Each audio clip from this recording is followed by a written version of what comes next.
Ooh, what do we have here? 530,473 damage with one ability cast that costs about 7 energy. Yeah, that sounds about right. Hashtag balanced.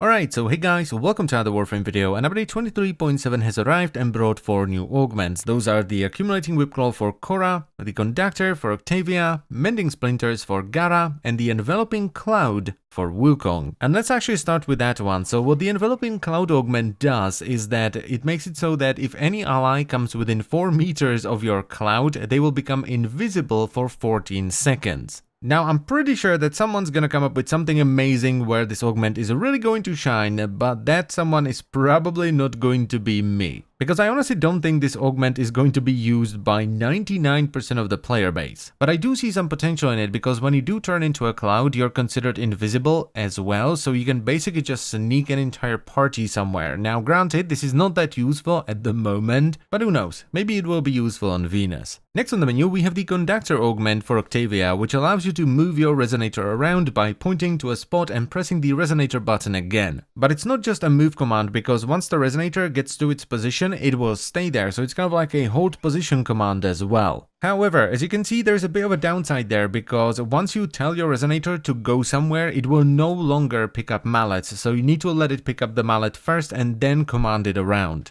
Now this, minus not picking up the mallet anymore of course, is really awesome as a feature, but I think it should have been just that, a feature. It should have been a feature of the ability rather than an augment. Because, and honestly here, I mean, equipping an augment just so your resonator doesn't go on an adventure of its own and lets you die is kind of dumb. So yeah, I really like it as an idea, I think it's pretty cool, but I think it would have been better as a feature of the ability rather than an augment, and I think they agree as well, because out of those 4 new augments, this is the only one that can be equipped in an Exile slot. Moving on to Mending Splinters for Gara. I saw a lot of people immediately dismiss this one because it doesn't sound that amazing. All it does is it heals you for 3 health every second for each target affected by Splinter Storm. But number 1, it's affected by power strength, so it can actually heal you for more.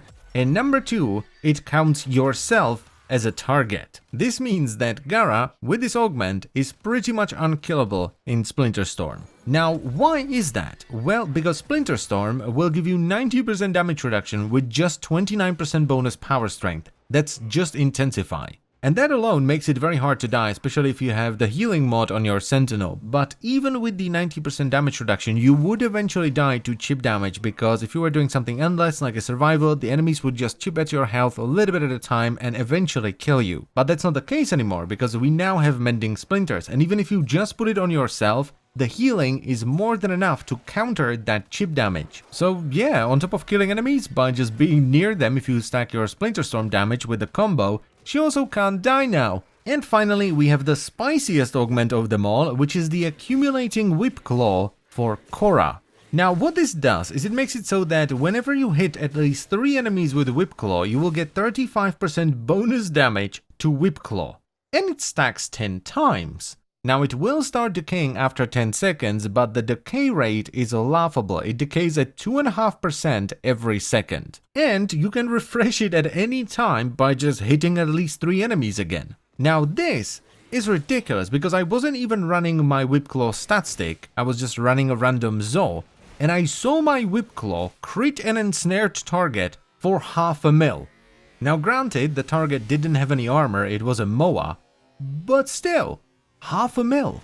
And once again, that's just with a random melee weapon. I wasn't using the stat stick that I made and built specifically to do damage with Whipclaw. And I'm also not running a crazy amount of power strength, so if you go full on, you have a proper stat stick and you get all the power strength you need, you could easily hit for 1 mil with this. Now, I wouldn't be so baffled by this if Whipclaw wasn't immensely powerful already. I mean, even without this augment, you can just ensnare an entire onslaught room together and take them out with 1, maybe 2 Whipclaws. This has to be the biggest overkill ever. And I think it's kind of funny how this augment was released with the other 3. It's like Wukong's Cloud makes your friends invisible. You can now command your rollerball with Octavia. Gara's Splinter Storm heals her a little bit, and Korra's Whipclaw now hits for over 1 million. It's like, wait, what? I just really don't get it, but enough blabbering. All the augments cost, as usual, 25,000 standing. The accumulating whipcore augment can be obtained from Steel Meridian and Red Veil. The Conductor Augment can be purchased from Cephalon Suda and New Loka. And both the Mending Splinters Augment as well as the Enveloping Cloud Augment can be bought from Arbiters of Hexes and New Loka. And that's pretty much it, so I thank you very much for watching. As always guys, I hope you have enjoyed the video, and I will see you next time. Bye bye.